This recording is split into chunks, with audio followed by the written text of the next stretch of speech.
سهم آليتي قران كاريا كان كهن مرجعيتي فقهية كلنا في شيعة كان آية مرجعيتي فقهية ويا كإمام خميني زياتر إبرازي كرد وكحكومة إسلامي نوسي كتابك بناء الحكومة الإسلامية ونظرية تيا دارج بناء ولاية فقيه ولاية فقيه يعني أود صلاة دارتيك أجيرية بردستو قمي لوتكي هرمي دا صلاتك يا أبي شرع ناس به أبي آية الله يكبه لنا آية الله كان أبي مرجعي قورة به كوابو أويك أبي بهمو كاروبار كان مركزيا ربكات ولاي أو أم مرجعية فقهية أما بالنسبة إيران وآواه يعني تشند مؤسسات إيرانية هي زور هي مؤسسات قورة قيادية مؤسسات هي مراقبة دستورك مجلس خبرقان هي يجي أمن قومي هي مجلس شورى هي رئاسة جمهورية هي مجالس تر هي أنواع وأشكال مجالس تر همي مراقبة أو وزعاكات همي إدارة بابر هريك الصلاحية خويه بلام هميان أقرنوا بولاي خامنئي وخامنئي أتواني قرن كاريا كان بكا خامنئي أتواني بريارة كان دركا يعني رفزي هندي بريار بكاتو يعني مرشحي أميان لابا وهي شيء تريب خاتل جيكا أما رجعية الفقهية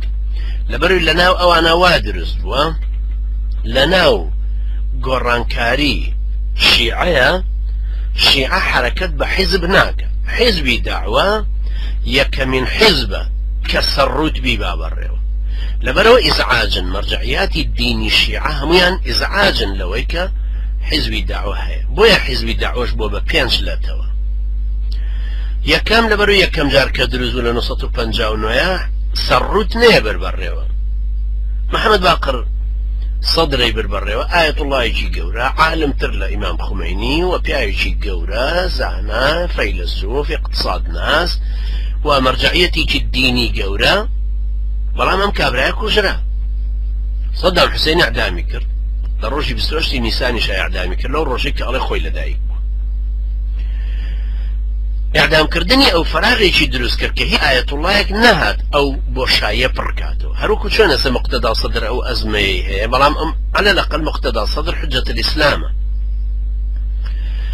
لبرو آية الله جنيا مجبورة ابي تعليماتها كان لآية الله حائري وربقريك لقمة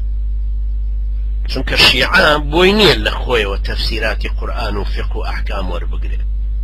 يك من حزبك كمخالفي أم تعليمات مرجعية فقهية كحزب دعوة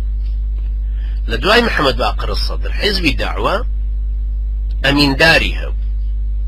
أمين دارك شيء هر معمم بو حجة الإسلام آصف كإستا دواي طبعا كمجلس على تشكيل بو آصفش حزب دعوة بجيهش لهذا نصته هشتاو دو إستا آصف نوانري خامنئية نجف كربلاء حزب دعوة دواء وإبراهيم جعفري كرت يا بردس إبراهيم جعفري بو بمنظري حزب دعوة ولا بري إيراني كانش قبولي النبو سروتك طبعا طبيبة دكتورة لبري قبولي النبو دكتورة بيبا بري وبلكو أبي فقيهك بيبا بري كوتنا اللي تكردني حزب دعوة تاكو يستا طبعا بمشي انشقاقي اخيري بين جار لاتبو جاري يكم وفق ربيعي اللي جابوا كامش حركتك ابو هربنا بالدعوة انجا عبد الكريم عنزيل جابوا كاسم وزيرنا انجا عبد العزيز سليم جابوا كبصراوي وندامي مجلس حكم بو لدروازي منطقة خضراء كشتيان بتقينوا انجا النوري المالكي يستحيز بالدعوة كي دروس كردو هي خويتي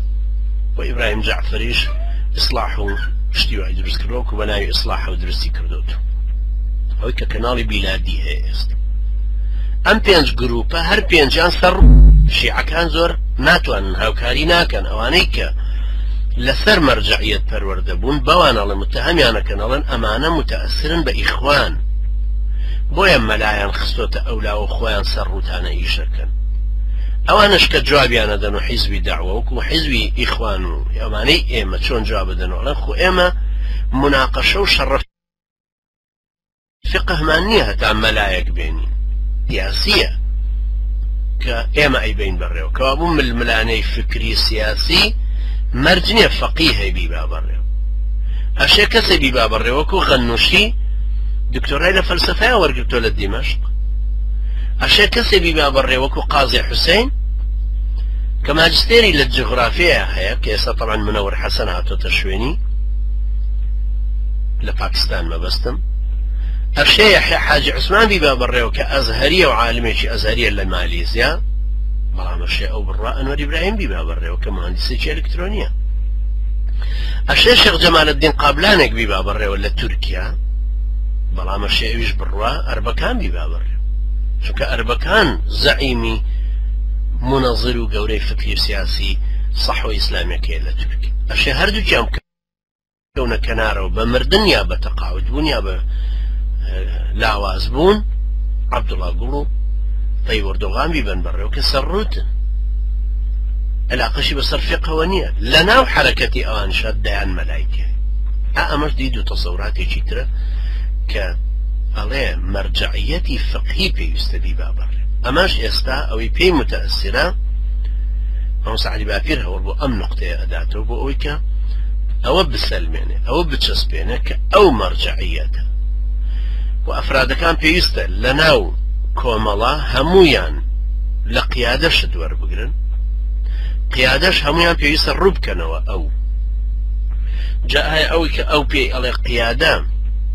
وەکو باڵی نازەکان کە سێ کەسن ئێستا لە شورای